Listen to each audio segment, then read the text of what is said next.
What do people get wrong with their money?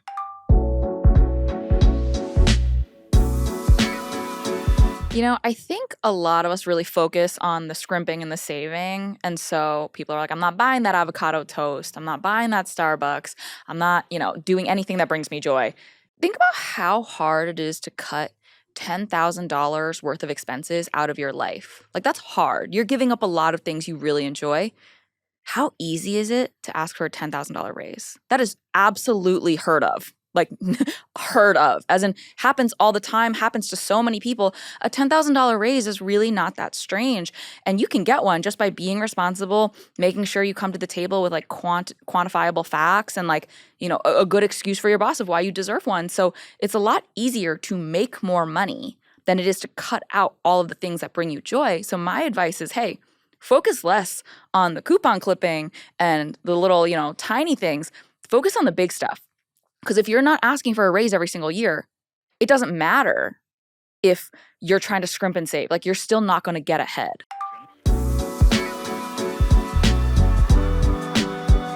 For practical advice for people, like how can they go about increasing their earning power? Is it learning before you earn? Like, what is it? I think it's learning while you earn, right? Like, in any job, you either need to be learning or earning, ideally both. And I think it's about being really, really selfish, right? Back in the day, our parents, our grandparents were incentivized to stay at companies for 30, 40 years because they had pensions. Yep. And pensions are this special little thing that help you prepare for retirement because your company would put money away for you and take care of you in old age. Now, most of us have something called a 401k, which is just a pension, but it's worse in literally every way because instead of your company contributing to it, you have to contribute to it. Instead of your company selecting investments, you have to select investments. And back in the day, if your company didn't select the right investments, come retirement, they still had to pay you out on what they owed you. And it got bigger and bigger and bigger the longer you stayed at someplace. Now it's like, okay, well, it's my money going into this account. Maybe your company matches it, maybe it doesn't. You have to pick investments. You better pick right, because if you don't, sorry, too bad, so sad. And we are no longer incentivized to stay at companies for 30, 40 years, because why should we? We have to put our own money into these accounts. The only way we can put more money into these accounts is by making more money. So my thing is be selfish. Forbes did a study. People who stay at jobs for longer than 2 years make essentially 50% less their entire lifetime. So my thing is like, you need to be either up or out every 2 years.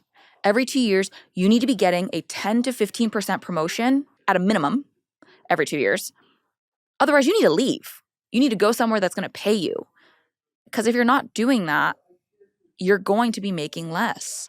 And people are like, well, the job market's bad and like, it's not the great resignation anymore. I agree. I concur. It's not as easy as it was 2-3 years ago. But we have to take a long, hard look at ourselves and be like, am I actually doing a good job? Do I deserve a raise? Because the best people, the smartest people, the people who perform the best and have the best results and, make sure their boss knows that they're doing a good job, they tell people what they're going to do, they do it, and then they tell everyone how they did it, those people are going to get paid every year, and they always have since the dawn of time.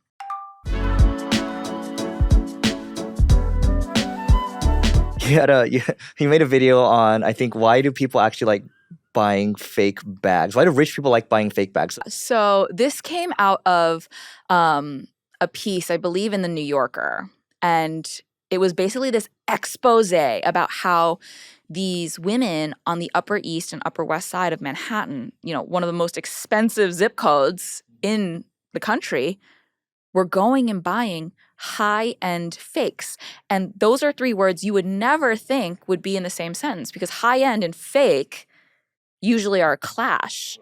But as it turns out, a lot of these women who are self-made, who make millions of dollars every year, who have supported themselves, built that nest egg on their own, they're saying, why do I need the real thing?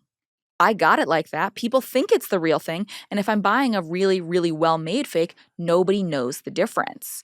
So what's the point? Why should I spend $25,000 on a bag when I can spend $1,000 on the bag, Yeah. have the exact same result, and it almost to them felt like cheating the system of like the Mean Girls scene of like, you can't sit with us unless you don't have a $25,000 bag. But it's like, I've got a bag that looks identical to your $25,000 bag, and I'm getting into this club, but I paid a 25th of the price. It's also, a lot of it came down to them saying like, the only women I know who buy the real thing are people whose husbands made all the money and they don't work and they chill and they don't actually have a concept of what it took to make that money. But I work. I'm not going to be able to build my wealth spending my money that way. I would rather pay $1,000 for the bag and invest the other 24,000. And like, I think that speaks a lot to value systems, and I love it. I'm all about it.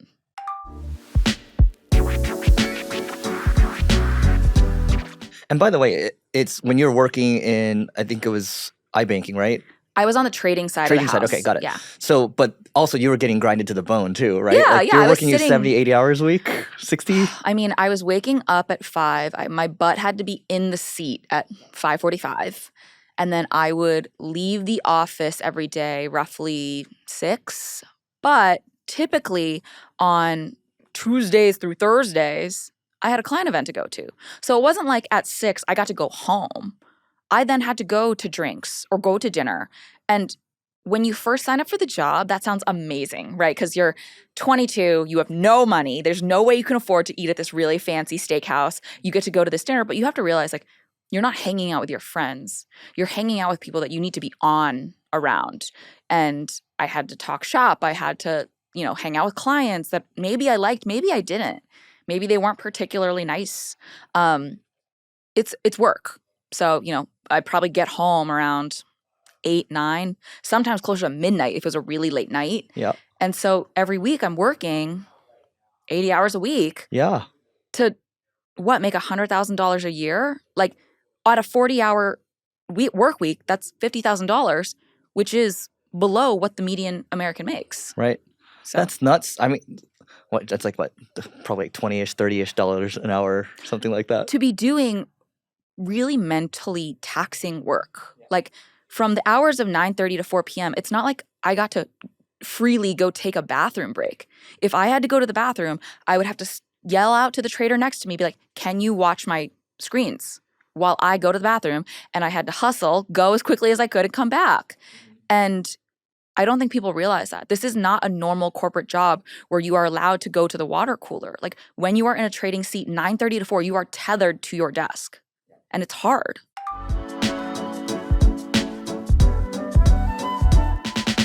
My first year of making money was certainly not a lot of money. It was just something part-time that I was doing in the summer as a club promoter. But all the way to the very end of every single year I was leveling up. Every single year I was making more money. And when I made the leap to, a full-time Wall Street job, you saw that number jump. Of course, you're going from a part-time job to a full-time job after I graduated. But what people don't even realize is that everybody thinks I made all of my money on Wall Street. Absolutely not, okay?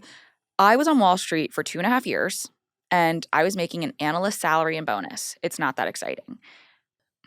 I think when I was starting, the base was 80. You got a $10,000 signing bonus. And then when I left Wall Street and moved into tech and media sales, that's when I started to really make the big bucks because, my salary was still roughly the same, but now I ate what I killed. For every extra email I would send, for every extra call I would be willing to take over the guy sitting next to me, I knew I was going to make more money. And my very first year, I made slightly more than I did on Wall Street. My second year, I made it was like a 6-figure income, something with a 3 handle on it. And by the very last year of working at BuzzFeed, I made all in roughly $625,000. And when people hear that number, the immediate assumption is I made that trading equities. But I made it because I was a really good salesperson.